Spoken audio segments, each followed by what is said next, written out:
Call the meeting to order. Ms. Zadra leads us in the pledge. Please take off your hat, put your hand over your heart. I pledge allegiance to the flag of the United States of America and to the republic for which it stands, one nation, under God, indivisible, with liberty and justice for all. At this time, we'll observe a moment of silence.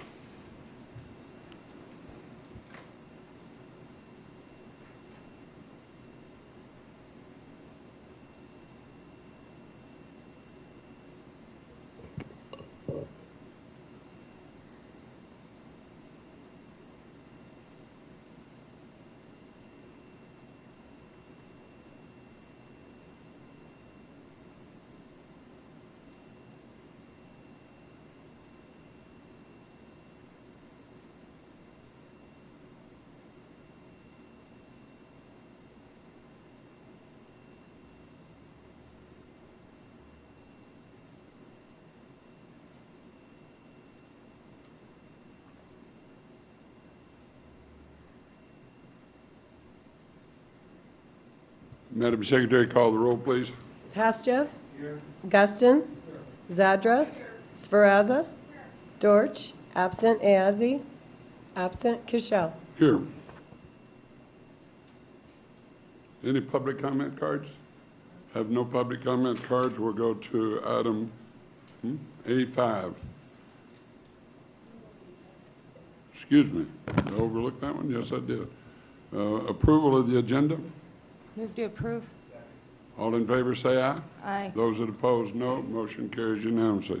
Now we'll go to item A5, discussion, direction to staff, possible approval of a third amendment to the stadium lease agreement between Redevelopment Agency and Nevada Land LLC.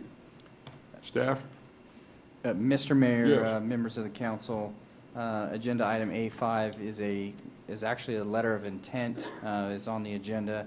What we're asking here, the council to do is approve a letter of intent to amend the stadium lease agreement with Nevada Land LLC.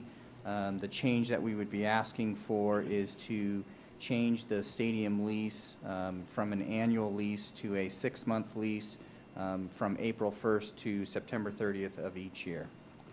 We do have Jonathan Shipman here from the city's attorney's office to answer any legal questions. Okay. Now this lease, they would still maintain the place and everything? For the record, Jonathan Shipman. Mr. Mayor, yeah, with the letter of intent, this is a non-binding agreement, and what will have to happen is there will be a series of agreements, or 1 or 2 agreements will come back, a lease amendment, a formal lease amendment, and then potentially a management and operation agreement that would address that and a bunch of other operational issues. All right. Yes, Ms. Raza. Yes, for staff, and I don't know if this is for Robert or not, what is their current tax bill for this fiscal year for 11/12? Mr. Mayor, Councilwoman Sferaza, the property taxes that are due for, it's actually tax year 2011, but it's fiscal year 2012. The total amount due is $332,000. Okay, so they're trying to get a reduction from the $332,000 by this action, I'm assuming, because why else would they be asking us? Correct. Is it, again, for the record, Councilwoman Sferaza, this was requested to be presented as evidence at the tax hearing on the 19th in front of the State Board of Equalization. The amendment calls for a reduction in the 10-11 and 11-12 tax year and moving forward. So it's retroactive 1 year and prospective from this point forward. And have they paid one dime in property tax since the stadium's been constructed to date? Have they made one property tax payment? I don't have that information at my fingertips, but we can research that. Okay, I'd ask Garrett. He's their representative.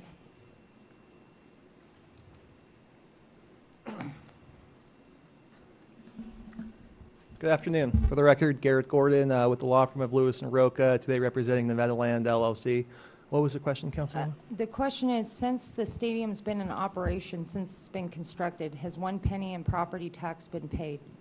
To my knowledge, no. And because 2 of the tax years are currently under appeal, the first base year that has been ruled on by the State Board of Equalization pursuant to a settlement agreement, that settlement agreement is an imperative piece of evidence to this appeal that will be heard next week. So I know that Nevada Land has went on record saying once the appeal process has been extinguished as of next week and a current taxable value is determined, that they will make a payment as soon as possible. So let me get this straight, it would be for 3 fiscal years starting, was it in '08 or no, '09, Garrett? To take a little step back, the first time the stadium was, a taxable value was placed on the stadium was 2009, 2010. That was appealed. We were successful in the appeal. The settlement agreement entered into in conjunction with that appeal, in our view, is not applied correctly for the last 2 years, 2011, 2012, and then 2010, 2011, 2011, 2012. So it's kind of looked at as, we look at it as kind of a lump sum settlement agreement that hopefully we get a final number next week at the hearing on October 19th. But have you agreed upon that 2009 number? That with number, the State Board of Equalization? Because just doing some research, I thought that that was a final ruling on that particular tax year, and that State Board of Equalization and Nevada Land had exhausted their appeals and came to a settlement for that particular year. you're correct, but it's a little more complex in that we currently have a request pending with Washoe County to waive the penalties and interest for that 2009-2010, given we were successful in our appeal. It wasn't a frivolous appeal. It wasn't a waste time. We were successful. We have not heard back. There's a question of whether or not if we make a payment, it'll be applied toward interest and penalties, and it won't even help us knocking down the principal. So without that response from the county, and with knowing we have a hearing next week, and we'll get a final number, then our plan is to sit down with the county, figure out the final number, and then cut the check. So how does it work with everybody else in the state then if they have an appeal and then there's a settlement reached and there's penalties and fees associated with not paying someone's property tax bill? Are those waived for everyone else in the county as well? I think it's a case-by-case basis, especially given the unique circumstances of the stadium. As I said, every step, every hearing we've had in the tax appeal process, we've prevailed. So it's not frivolous, and we are just trying to get the accurate count and the actual taxable value for the stadium. As far as interest and penalties, I believe some taxpayers pay up front and then go through the appeal process. Some taxpayers, depending on the scope and degree and the amount of the taxable amount due, wait till the appeal process is over with. So I think it depends. And then, so you're contesting the $332,000 amount. How much do you guys believe that you owe in property tax for the stadium? I don't have that number in front of me. I know that it's a complex calculation. What we're asking for on this letter of intent goes to one piece of our appeal, the actual time and use at the stadium. To date, we only used 90% of the stadium 6 months of the year. There's other pieces like the Marshall and Swift per seat valuation. It was once interpreted that it should be calculated as a Major League Baseball stadium, so we would be the same as the new Yankee Stadium. And we were successful in making that argument. It was decreased to minor league. So sorry for a long answer, but it's somewhat complicated, and I don't know what the state's going to do next week. We're just going to make our arguments. And Garrett, you were here from the beginning representing baseball, and part of the proposal that was made to council in the original agreement and in the Meridian report made reference several times about the property tax and how it would increase over time. At no time in those discussions when it came before council was there disagreement, and I wish I had that study in front of me, but I believe it started off at $500,000 and went up year after year on that particular property tax payment because we did set up a TID on the original structure of this deal. So now I guess that's what I'm trying to look for here is if you guys aren't wanting to pay the $332, what is that number? And then my second question for staff is what impact would this have to the school district and the City of Reno's general fund on a cumulative level, since right now the deal is they lease it every year over a 20-year period of time. this would then go down to 6 months, which would essentially reduce your tax obligation, affecting the other entities involved. I apologize. Which question was for me? The Meridian report, because in that report, in the original agreement, the baseball agreement that was approved unanimously by this council, in those studies were required by Star Bonds, and before we set up a TID, is part of those studies included that baseball would be paying a property tax obligation. And now I'm looking, I would be thinking this would be like a $500,000 or $600,000 or $700,000 tax bill, but we're talking about $332,000 now, and being reduced to what? I mean, are you guys trying to get an exemption on property tax altogether? So there's a couple questions in there. I'll do my best to try to answer each one. The first one is the Meridian report. Let me take a step back. The first question is the exemption, the full exemption. I went back and looked, and a lot of newspaper articles and even some of the minutes reflected that Jerry Katz at one point thought that this would be exempt, given the stadium down in Vegas is exempt, given his partner Herb Simon's stadium in Indianapolis is exempt. But when we did the research, our tax appeal in 2009, 2010, we did not ask for a full exemption. We just asked for it to be calculated correctly. The Meridian report I think you're referring to goes up each year because it was projected that there would be more than phase 1 and 2 that's out there right now. Phase 1 stadium, phase 2 freight house. We've been moving across the street. But as we all know, the TIF projections aren't there given the recession that we've had. And it was very, very odd to us in this last taxable year, the stadium increased $7 million, which there was no additional improvements put on the stadium. And the Reno Gazette-Journal article this morning talks about, since 2009, 80% property value decline in downtown Reno. So it was odd to us that every other property was going down by 80%, but baseball went up $7 million with no additional improvements. So I think when you look at all these issues, we have a valid appeal. When you look at the actual time of use, this stadium lease will reflect that. And there's no intent to, skirt the law. Like I said, at each point in the appeal process, we've prevailed. So I think that's indicative of we're making valuable and reasoned appeals. Okay, and then the follow-up question is for staff, finance staff. Cumulatively, and I guess that's why I'm uncomfortable with this letter of intent right now, is because we don't know what that impact, maybe, it's 30,000 and change, but over a 20-year period of time, what would that do to the school district and the city's general fund by approving this here today without having that fiscal analysis really being done on what we're approving here today? Councilwoman Sferaza, and I'm pulling this information. This is off of the county treasurer's website on this particular parcel, and so for tax year 2011, the total tax bill is $332,000 and change. The way that's distributed is the Reno Redevelopment Agency gets $29,000. Okay. The city of Reno gets $77,900. State of Nevada gets $14,000. Washoe County gets $114,600, and the school district gets $96,500. What the impact would be is really up to the State Board of Equalization. I mean, I don't know, what their. It really depends on their decision.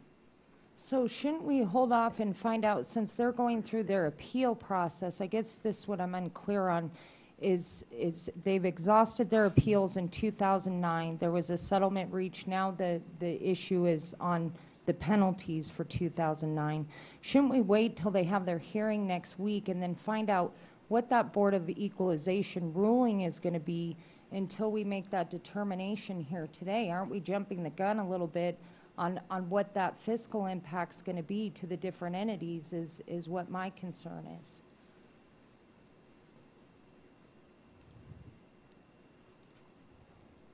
For the record, Garrett Gordon, and I sure do appreciate all these questions. They are important. Where this LOI was triggered from was when we had our hearing before the County Board of Equalization, and we walked through the cost per seat argument and prevailed on that one. When we spoke about time and use, that really, because a step back, the stadium itself is exempt. It'd be exempt from taxes. Because there's a tenant in there, a tenant's use of an exempt property is taxable. but it's based on time and use of that property. So when we were working with Josh Wilson, county assessor, and before the county board, the issue came up, well, how often do you actually use the property? And we testified that, you know, in the off season, we're not using 90% of the property. Mr. Wilson indicated, and the record reflects, well, it'd be helpful just to get confirmation from the landlord that that's true.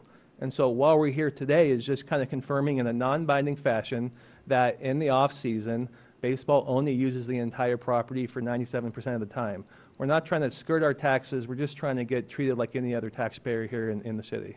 But Garrett, when we did the approval of the stadium though as well, some of the things in the agreement, I believe the city gets to use it 10 times out of the year, but there was testimony presented at that time that you guys would also be trying to do different things with that facility, special events potentially, other types of things. Wouldn't it be more sufficient if the city sent a letter that's saying based on its current use that during the baseball stadium, you guys are during the season, you are using the stadium 6 months out of the year instead of actually changing the lease here today? Because right now we have a 20-year lease with you guys.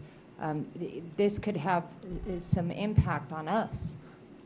I actually think we're saying the same thing and they're on the same page there. It's just mechanically different of how throughout this process it's been requested to bring them the document, in that we'd rather be limited to the term of 6 months, but if their concert comes online or another event happens, we would come ask permission, and if we used it 10 months out of the year or 12 months out of the year, by all means, we should be taxed 12 months out of the year. But the flip side of being able to do it and being taxed and then trying to undo that tax, and in our position and in the county's position, the way you described is the same way as we're describing, except it's a little less complicated. And this isn't a binding deal today. This is something we're going to negotiate. Absolutely, Mr. Mayor. Mr. Asheff. Yeah, I just I want to make sure that I understand what we're doing here. Well, first of all, it's my recollection that in our agreement that we have with baseball, you reserve the right to appeal or protest the taxes. Is that correct? That's correct. And then the way the statute works is because we own the property, and you're right, the tenant's in there, which is a private party, then you get the beneficial use of that exempt property. Therefore, taxes have to be paid. Otherwise, there would be no taxes, but for that beneficial use. Correct, Councilman. And then, as I understood this MOU, of course it's not binding, you have to bring it back and we have to approve it, but when the assessor saw the lease, the way the lease is structured, it looks like you guys are using the stadium 12 months out of the year, when actually you're really using the stadium only 6 months out of the year when the team's in play. So part of your burden, I guess, before the assessor is he's not going to accept your word. He wants to see some kind of a document that confirms what that time and use is under the statute, so then he can make a decision, and so can the county board. Sure, not only our testimony as a tenant, but they wanted to hear from the landlord as well. Correct. Right. So, I mean, from my perspective, Mr. Mayor, I understand what baseball, and there is going to be a financial impact, but the way I look at it was we're just conforming, eventually, assuming we agree on the lease amendment, that we would just be conforming the lease to what the actual use is. So from that perspective, I understand why this is on the agenda. Okay. Ms. Adra. Thank you. This will be for Jonathan. Looking at the recitals Yes. and C, it says, although this letter of intent is non-binding, the parties are working in good faith. Correct. There seems to be an opportunity for a gotcha in that language. And I have to, first of all, express appreciation to Mr. Gordon. When I was visiting with him earlier this week about it, I specifically was just all over the concern chart about a letter of agreement, and he agreed to minimally bring it in as a letter of intent today, or actually an amendment previously and now a letter of intent. But this language still gives me a lack of comfort that it's non-binding but operating in good faith, that we will incorporate the proposed changes described below and any other changes that are necessary, which could suggest non-support of the 6 month, but it's not specifically identified in there.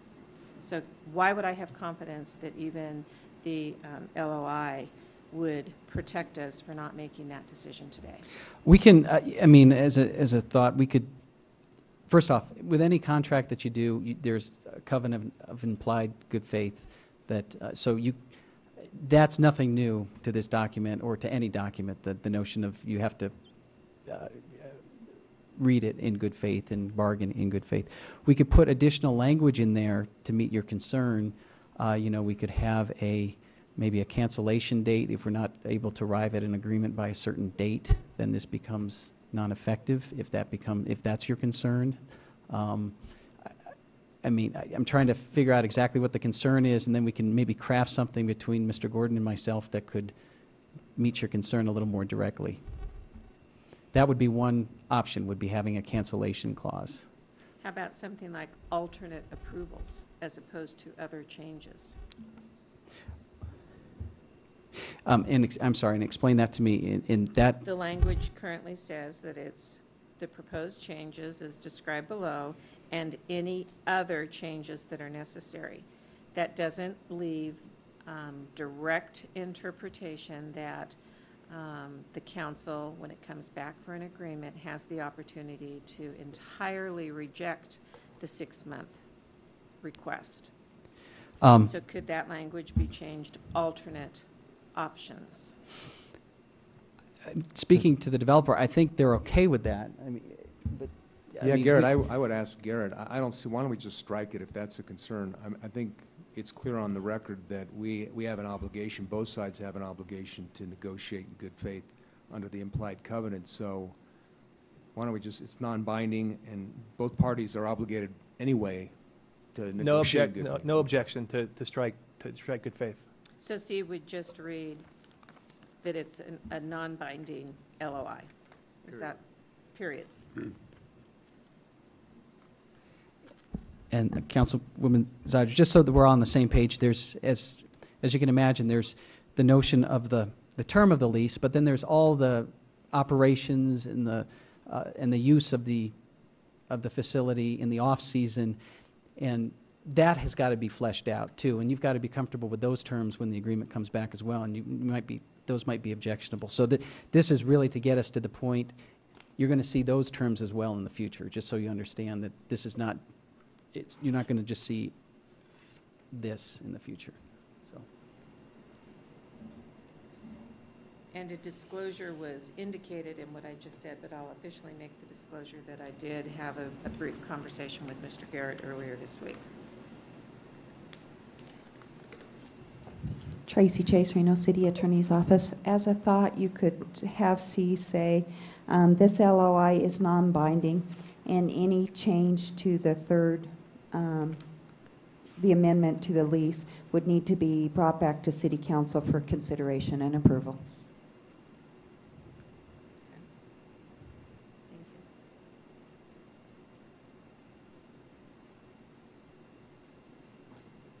Doesn't already say that?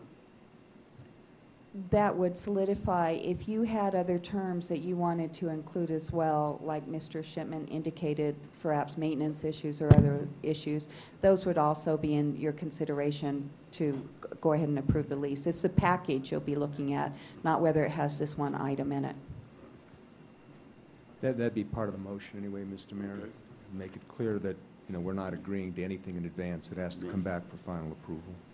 Okay, I have a motion. Do I have a second? I have a second. No, he did. No, I'll go ahead and make the motion to approve the letter of intent with the changes, confirming and see that it's non-binding LOI, and any changes to the amendment, the eventual amendment that comes back to us does have to be approved by the City Council, with the understanding that what we're approving today is the MOU that allows staff to work on this lease amendment to bring it back to council for approval. One little clarification, Councilmember Hasjeff, it's the RDA board, not the City Council, since it's RDA, sorry. Yeah. I have a motion, second. Any further discussion? Yeah, I do. Yes. I'm not going to support the motion. I think I have a couple concerns with this. Number one, I don't believe we know what the impact financially of this is going to be, especially to the other agencies that are involved, the school district, city's general fund. We just don't know what, I don't think we have enough information on that. I'm still uncomfortable, too, that the property tax obligation from 2009 has not been paid. I understand the other two are subject to appeals with the State Board of Equalization, but I think until I have that information, I'm not comfortable moving forward. I realize that this is a letter of intent. However, I think it does imply that we're interested in doing this by supporting this here today, and without all that information being in front of us, I'm just uncomfortable doing so. Okay. Ms. Zadra?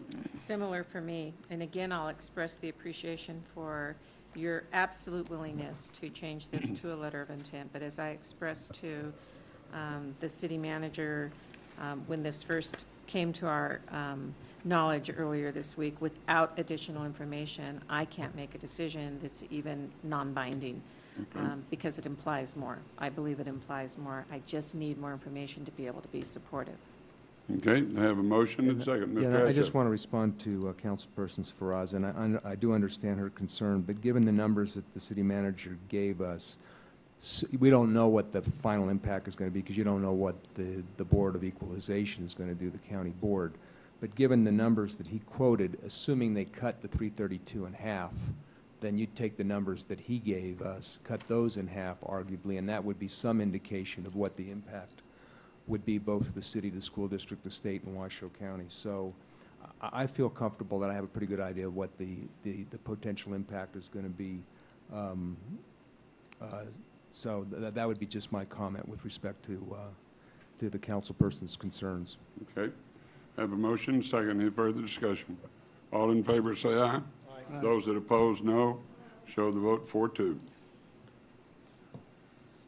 All right, now we'll go to item 6. Discussion, potential direction staff regarding Washoe County methodology for calculating the amount of property tax.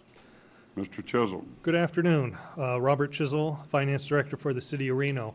As you may be aware, concern has arisen to the appropriate methodology for the distribution of property tax by Washoe County for the Redevelopment Authority for the City of Reno. Back on August 25th, 2011, city representatives met with officials from the Nevada Department of Taxation, Washoe County Treasurer, Washoe County Assessor's Office, and discussed a number of items in regards to property tax. One item of discussion was how the existing distribution methodology took into account NRS 279.6763. And then NRS states, the taxing agency shall continue to pay to a redevelopment agency any amount which was being paid before July 1st, 1987, in anticipation of which the agency became obligated before July 1st, 1987 to repay any bond, loan, money advanced, or any other indebtedness, whether funded, refunded, assumed, or otherwise incurred. As a result of the meeting on August 26th, the Department of Taxation requested an opinion from the Attorney General's office, which is included in your packet, regarding the proper application of NRS 279-676. On August 31st, the AGO issued their opinion and basically said it is not tied to the application of the tax rate, and that the RDA is owed a minimum approximately $2.7 million floor in addition to the tax increment that is paid every year. On September 1st, 2011, the agency drew upon an insurance policy to make the scheduled debt service payments on existing redevelopment bonds of approximately $1.2 million. On September 8th of this year, the Department of Taxation convened another working group with the parties to discuss the opinion of the Attorney General and work out a resolution. Members of Washoe County did not necessarily agree with the Attorney General's opinion, and the Department of Taxation went back and got several follow-up items clarified from the Attorney General's office, which is also included. On September 16th, they issued a clarification, which again basically stipulated that the RDA should be due the $2.7 million in addition to the tax increment. The county, we were going to have a follow-up meeting, but the county did not attend the meeting, and on October 4th of this year, we issued a request for payment to the county, and on October 11th, the county responded saying that they had referred it to their district attorney. So that is basically the situation we are at right now. Staff is recommending that the council direct a group to meet with Washoe County with representatives of the city council and staff to discuss and resolve the issue amicably so that this can be resolved quickly and meet our financial obligations and bond payments. All right, any questions? Mr. President? Yeah, Robert, I just want to clarify, because there's been some things out there in the public. This isn't the city's redevelopment agency or the city of Reno taking away from the school district. No, it is just, it is similar to issues that have arisen with property tax and other areas. It is a proper distribution of the property tax according to the Nevada revised statutes. That's all we're asking, just that the law is followed. So these payments essentially that were made in previous years were not done correctly. That is our intention, that's our belief.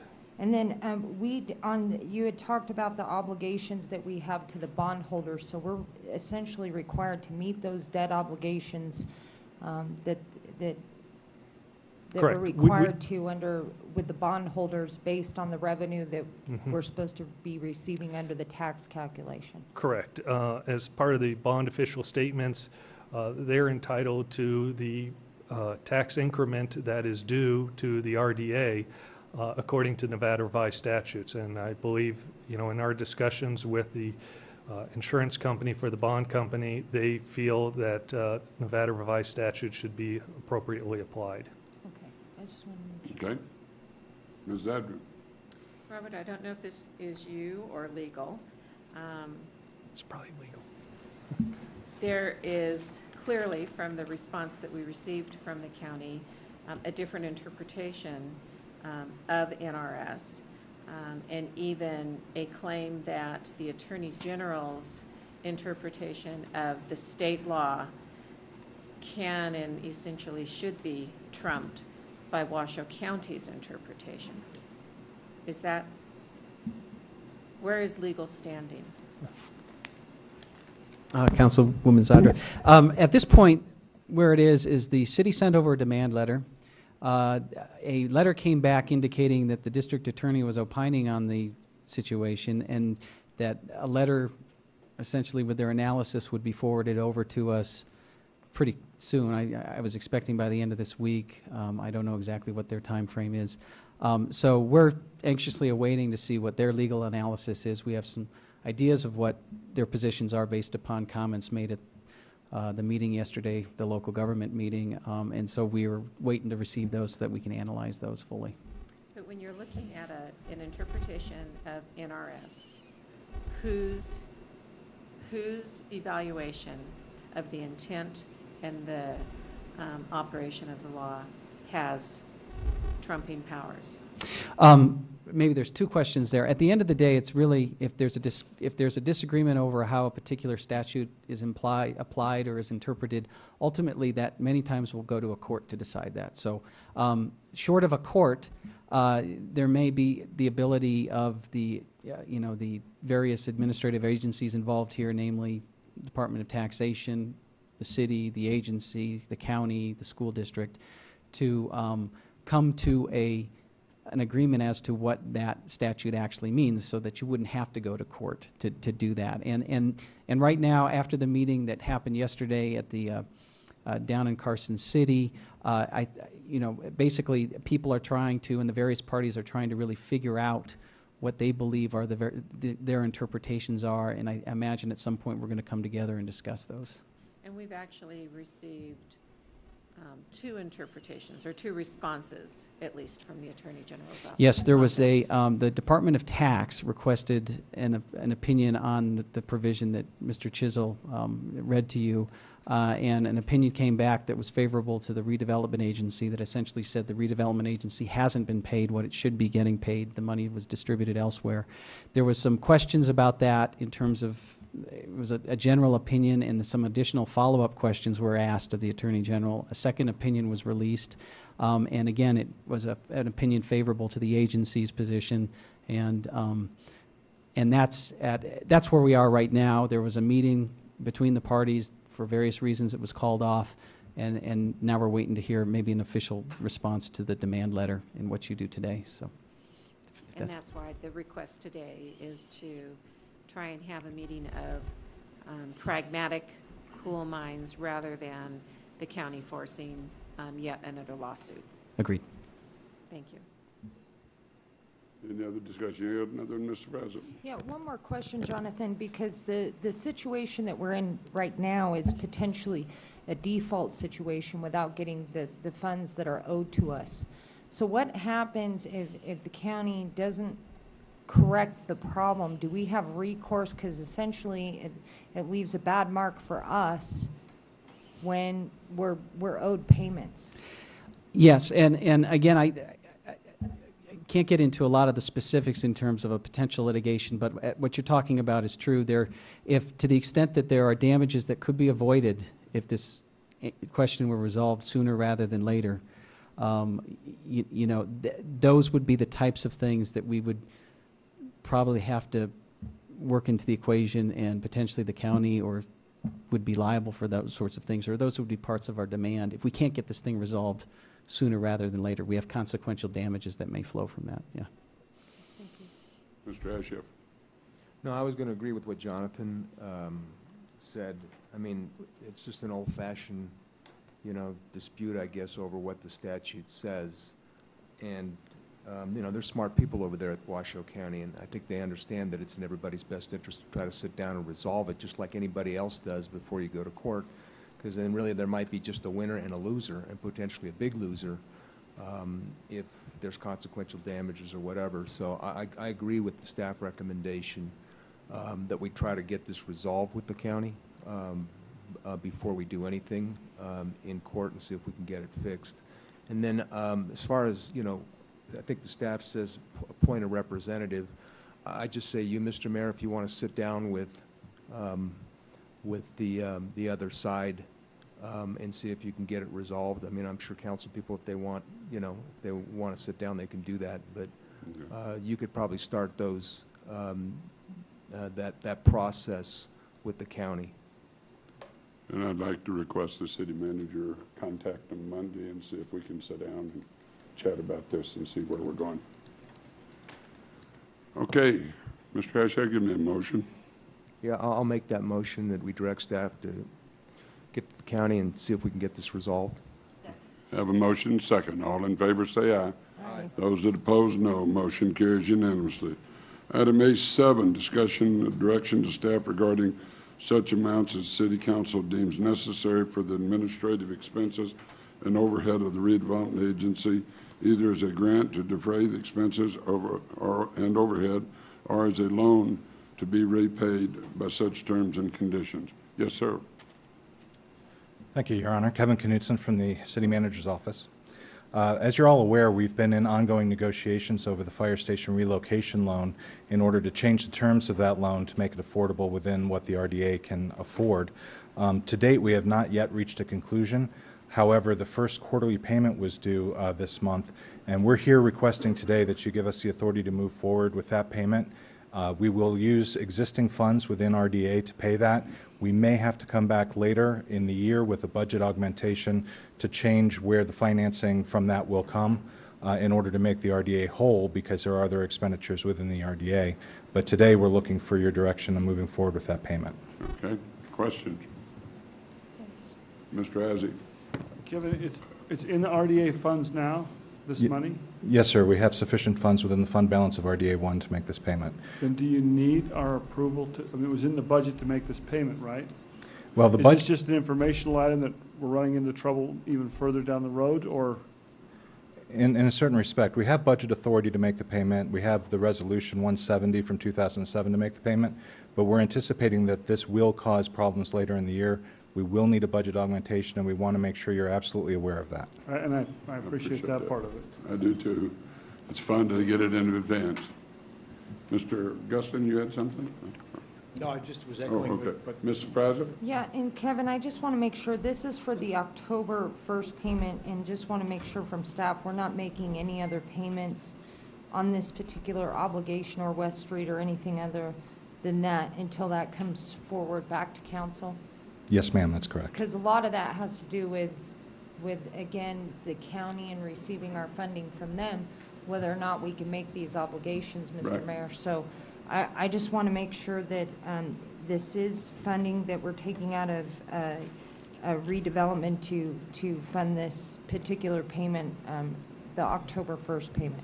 That is correct. And if I could make a further clarification, these are non-TIG revenues. These are the motor vehicle privilege tax and sales taxes. They are not tax increment, which are pledged to the Superior bonds.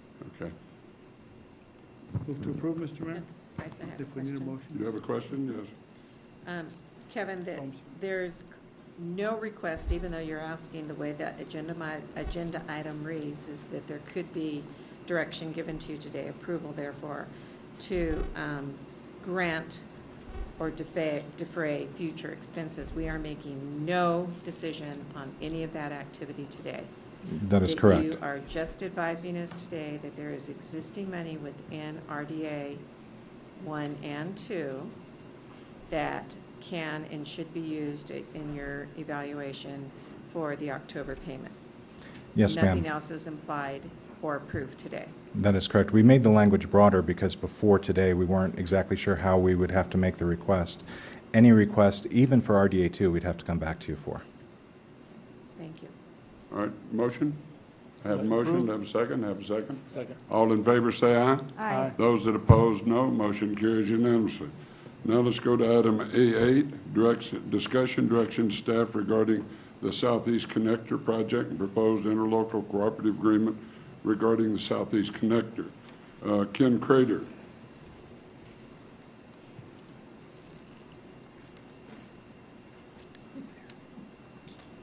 Good afternoon. For the record, my name is Ken Crater.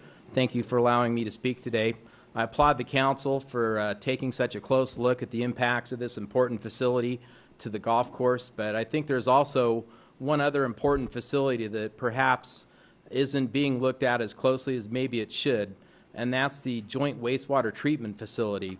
When the Southeast Connector is constructed, it's my understanding right now that Clean Water Way will go underneath the Southeast Connector in its basic current alignment and not make a connection to the Southeast Connector. And it seems to me that it would be extremely prudent to make this connection when the Southeast Connector is constructed. Obviously, the Joint Wastewater Treatment Facility is one of the most important regional facilities in our entire community. And when we had the floods in 1997 and before, access to that facility was cut off.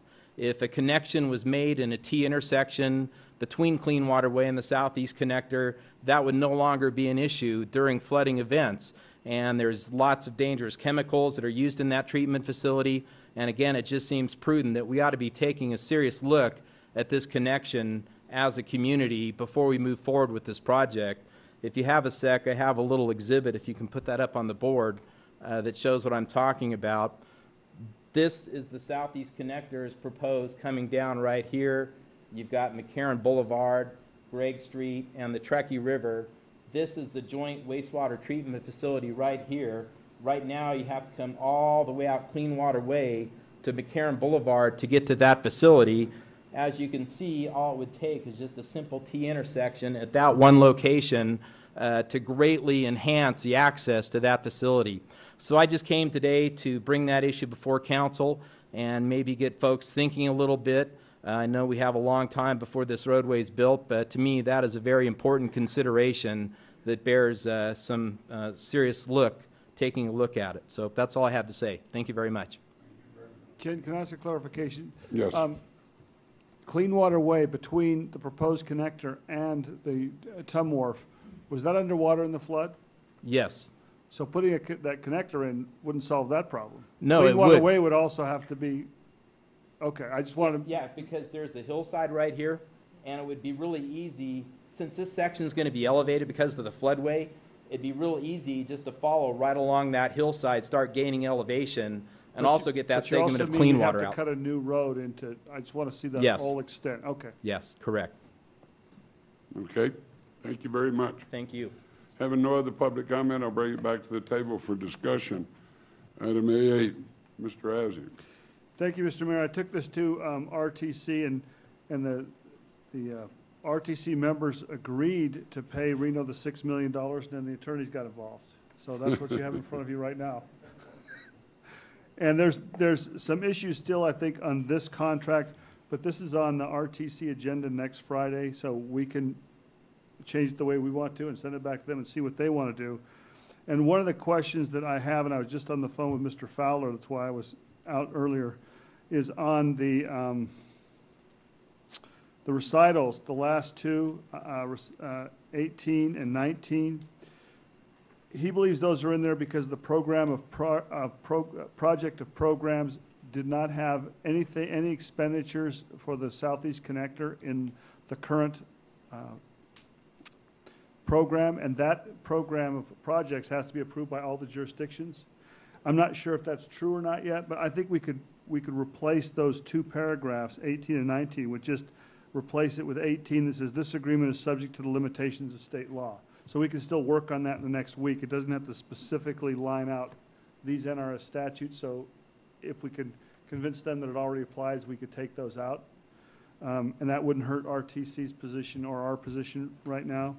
And then on section 1, I'm not quite sure what this part means from the RTC's point of view. The second sentence says, the parties here to approve and authorize the RTC to proceed with the design and construction of the Southeast Connector.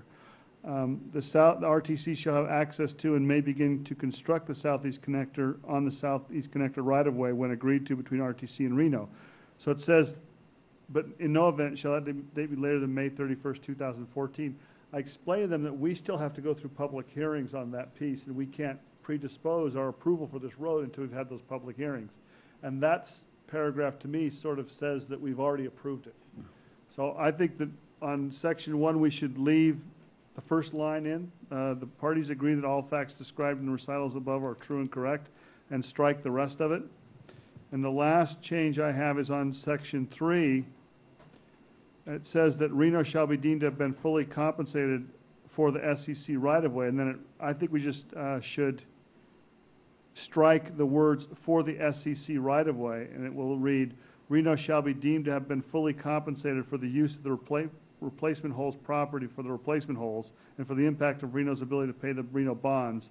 And Reno shall have no further claim for compensation and take out the right-of-way again and say the replacement holes, because we still have the issue of who would build the golf course. So we make it clear that what this payment is for is we can't go after them later on for any payment of replacement property or to pay off the bonds or design of the golf course, that we'll handle that here.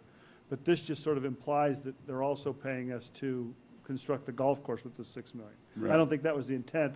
When I read it that way, that's what it looks like to me. That wasn't the motion made that No. day.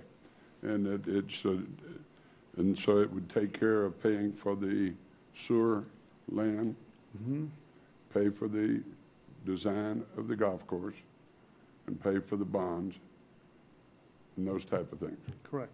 Although it would be up to us to decide when to pay those things off. That's what's clear in this contract. Right. We're responsible for the design work, and then there'd be a later contract working out that as to who would actually do the construction work. Right. RTC at one point said that they would do the construction work, and we wouldn't have to do it, and I'm okay with that as long as they do it to our design standards.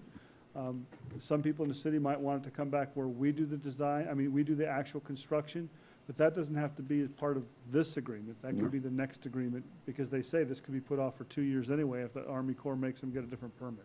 Right. And when that's determined, it'll be also determined in who will oversee the project. If the RTC builds it, they'll oversee it. If we build it, okay. So that oversight is still to be determined. It would still be determined, but we would have somebody on the oversight committee of the construction of it. Yeah. Well, if they do it according to our design, then that's the design. You've got to come, because one of the issues that we have that sort of came to light is if we do the construction, RTC would then pay us back as our bills came in, which means we'd have to front load a lot of that stuff and pay for it up front. That's the advantage to us to have RTC build it, is we don't have to have any money in the bank to start the construction and get paid back for projects, so. And the RTC board took a vote the other day to do it. Correct. Now, you're taking out, sending it back to the county or Sparks for approval or anything. Well, that may still have to be required, If Mr. it's Mayor. state law. But that's why I wanted to just change those two specific Okay. things, because we can have that conversation with whether it has to be required or not, because it might not be in the program that we approved also. I mean, we would have the same issue if they agreed to give the city of Sparks a bunch of money. We say, we didn't approve that in our program in May of last year. So I could see that point also. Well, and if some other land came up, Correct. then everything they buy from now on would have to get approval from the city of Reno, Sparks, and Washoe County, if Well, that's the rule. Well, according to the attorney, he couldn't find where anyone approved any expenditure of money for the Southeast Connector for this fiscal year. And that's why this is the issue, is there was no program to spend any money this fiscal year on this project. So But that's why I'm nothing digging into it. That's why it's still a little, Okay, no, I agree. I could go crazy here for a minute, but I'm not. I go crazier. All right, discussion, Ms. Hashef, then Mr. Hashef, Ms. Hashef, Mr. Hashef. Ladies first, Mr. Mayor. No, I want you, Mr. Hashef, since Hey, I've already. Dave, on the change that I was going to ask you, because I think the intent of the motion, as I understood it, is the RTC would pay the sum of $6 million, excuse me, and that would not compensate, as you indicate, for the SEC right-of-way, which is the 20-foot easement. But then it says it does compensate us, and there's no further claim for the replacement holes. And as I understand it, when you look at the definition, are we comfortable that that means it only means they're not paying us for the property that we're going to locate the additional 9 holes? And I guess the question goes to staff: are we comfortable that it does not include, in some way, the construction costs of those additional 9 holes? Because obviously that was not the intent. The $6 million does not cover the construction. That's right. Okay. It wasn't in the motion that way, and that's the way it was approved. I would defer to, excuse me, Julie Conway, Parks and Recreation Director, for the record. I would defer to John Shipman on the legal language. From Parks and Recreation perspective, I would recommend that it be explicit that it does not include construction, that it be explicit that it only includes design. That would be my recommendation to City Council. I would defer to John Shipman on that particular item, and at the council's pleasure, as you discuss this, I have another couple items to present to you as you go through this at your pleasure.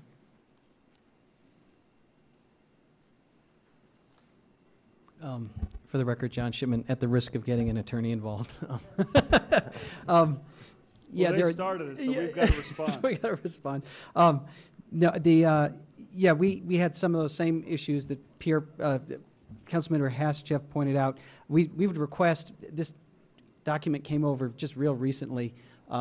We'd like to go through it with a fine-tooth comb and just make sure that we're getting the intent of the council in terms of what this money represents.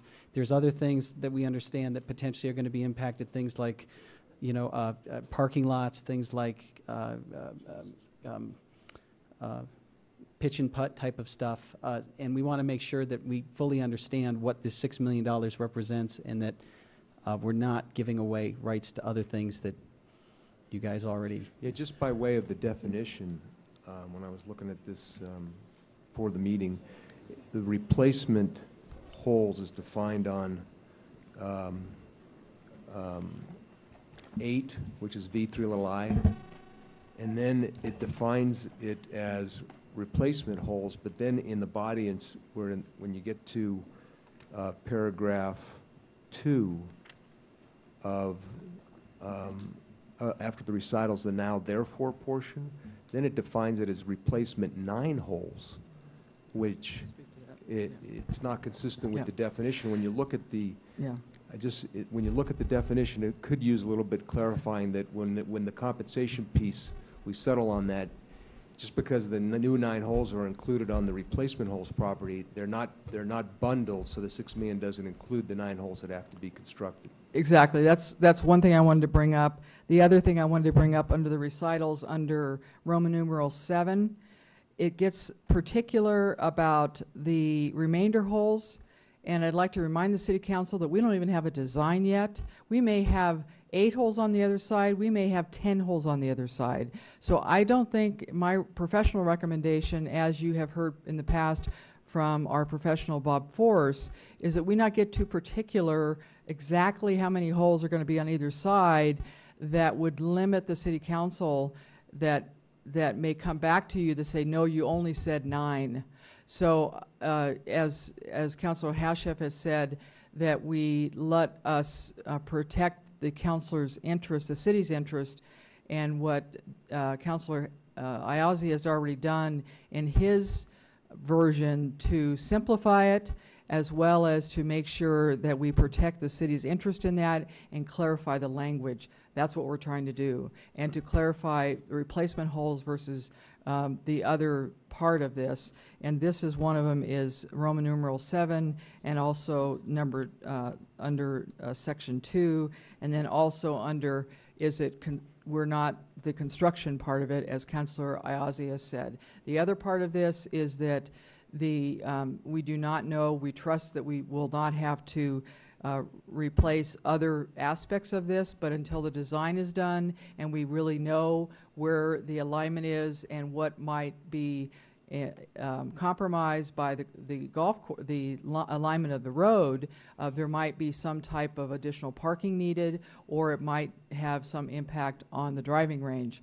So we know that the City Council wants to make sure that that is taken care of as well. We trust that is not part of this, but we just don't know right now. So that will come, that will come through the design period, and we'll know for sure. So those are things, as Council Jonathan Shipman has indicated, we have already gone through this.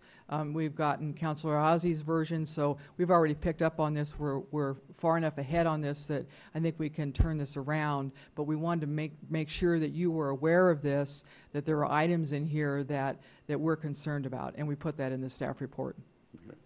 Then one last question. Can staff respond to Mr. Crater's issue? Is that something that we can, I assume we can incorporate that as part of the, I mean, it's nothing to do with the golf course, but it does have to do with the Southeast Connector. For the record, John Flansburgh, Director of Public Works. We actually have had some discussions about whether we would have an interchange located at that location. We actually elected not to have one because we were looking at the realignment of the entire road going up on the hillside. It would be quite an adjustment, quite an expense to put that in there. Now, are there some good reasons for doing that? There could be some good reasons for having that access in that way. It's just there's a period of, there's quite a distance between where the Southeast Connector goes in and where you come out of the cut, if you will, adjacent to. So some of those things would have to be incorporated into the overall plan. Are you comfortable in a flood event that will have access to the treatment facility? I guess that was his point. During a flood event, I'll have to look into that, see what the impacts were the last time we had. I know there's some other potential access to get in. Okay. Be sure and look with Sparks on that also, because they're our partner out there. Yeah. Mr. Azzi. Regarding that piece, Pierre, we have discussed that, and as usual, it's one of those things where everybody said McCarran Boulevard was designed to be a throughway, and then you put a lot of intersections on it, and that's No, what they wanted to stop here. However, for me, I've always had in the back of my mind, it depends on the staging of this project. If they can build it in one piece, that might be fine, but if they run into problems like acquiring property, we might be able to build the bridge over to Clean Water Way, and then we may have to expand Clean Water Way to McCarran. so that bridge just doesn't go and drop into nothing. So that might have to go just until Clean Water Way, and then might have to build the road from Clean Water Way out to McCarran Boulevard and go that route. Because Clean Water Way usually has flooded right in that area all the way to the sewer plant. But if it's done in stages, RTC hopes to do one contract at one time and do the Right. whole thing at once. But Right. if it's bound up for any reason, then you'll have to break up into chunks. I notice we have a couple of people from RTC. Do you have any questions or Dave. discussion? Excuse me, Mr. Guston first. Excuse me, Mr. Mayor. Dave, just help me with understanding this. And when you look at number 17, it talks about, was just discussed by staff, by Julie Conway. It talks in line 2 about the receipt of the $6 million will compensate Reno completely for the SEC right-of-way.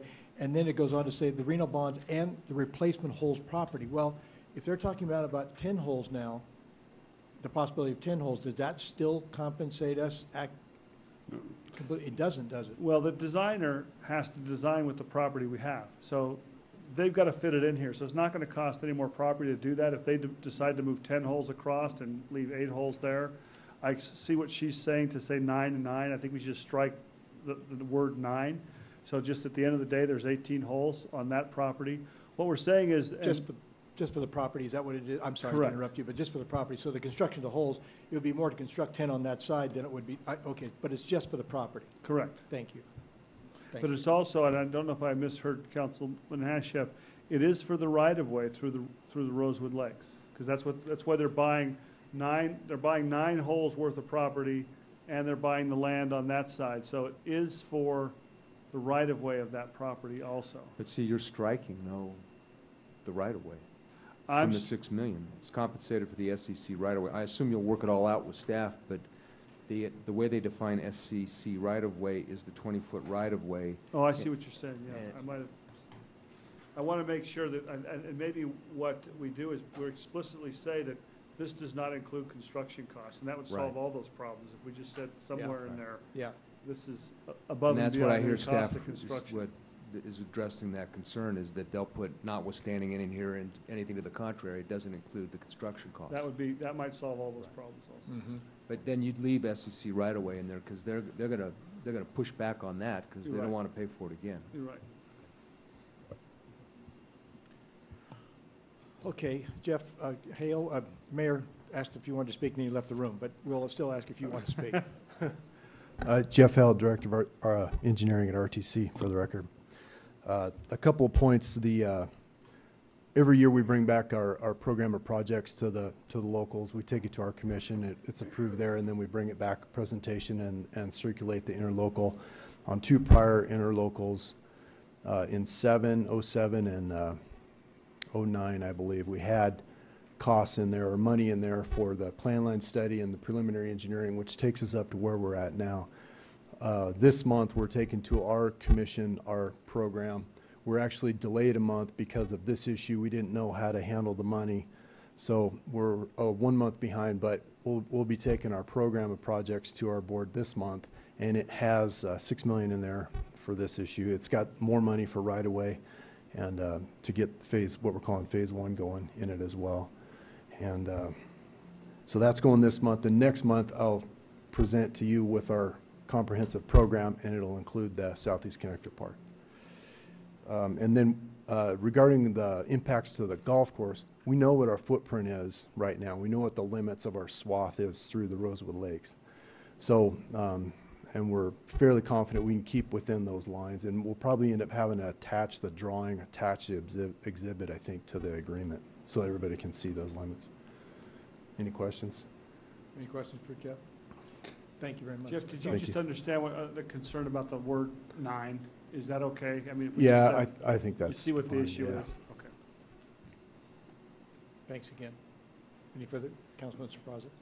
I guess just clarification for me, Councilman, on this agreement is, are we approving the road by doing this? Because as you all know at this council, one of the reasons why I ran for office was the issue of this road and fighting against this road. So I'm at a quandary in the sense that I feel that the potential for this road to move forward, it's going to happen. So I want to protect the residents out there, and one of the reasons to do this is to get the golf course. I mean, we've got to get it designed and planted and all of those things. I just need to know here today, though, under this agreement, is if we're actually approving the road. And I heard what you said in the back as far as it needs to go through the process of probably an SUP and public hearings with public input, so we can't predetermine our decision on that road. I just didn't hear the response to that from legal to make sure that's correct by me voting for this today, if I'm actually voting to support the road.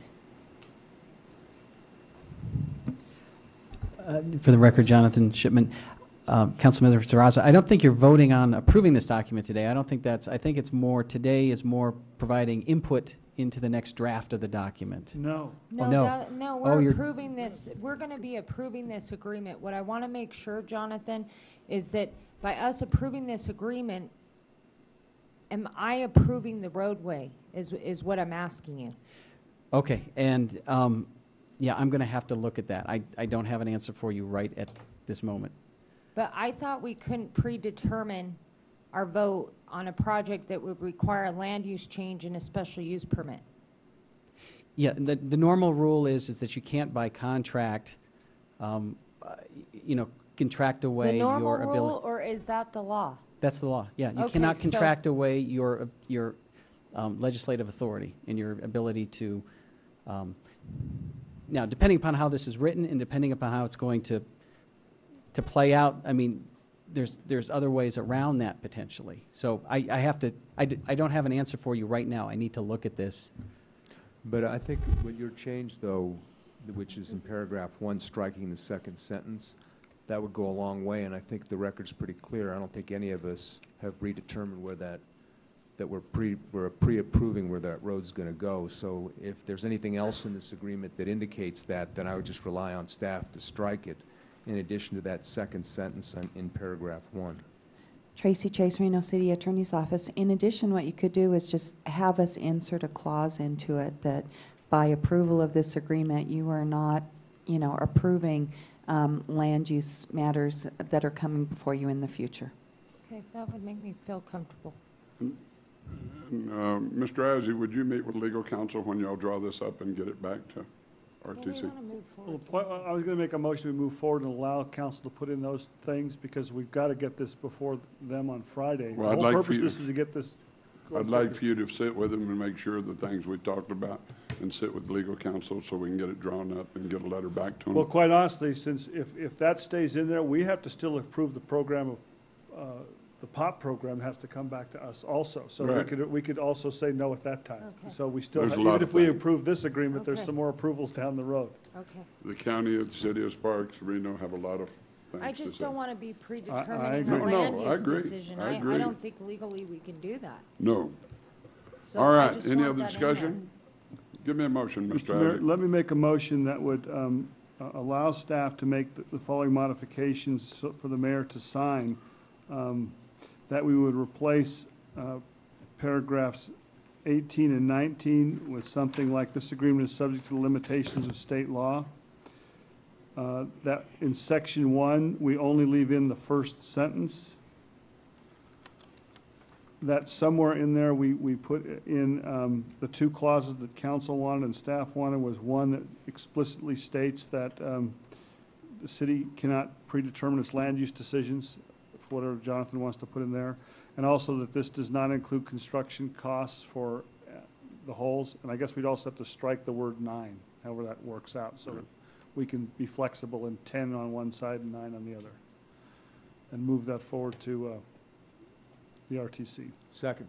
Motion second. Any further discussion? Oh, one more change. I don't think on this one, I don't know if it's important here, but I don't think that the other entities have to agree to this contract. So they may not have to sign this. This is a contract between us and RTC. Right. The POP program they have to approve, but I don't think this contract has to go to all of them. So it might come to you without their signature titles on there. Sounds good. Dave, do you need, also in your motion on the now therefore is number 3, you struck fully compensated for the SEC That's staying in, That's staying in? right? For the right-of-way, that's true, it Just is. the right-of-way. Just for the SEC right-of-way, because that is what they're Staying in. paying for. Okay. All right, I have a motion and second. Any further discussion?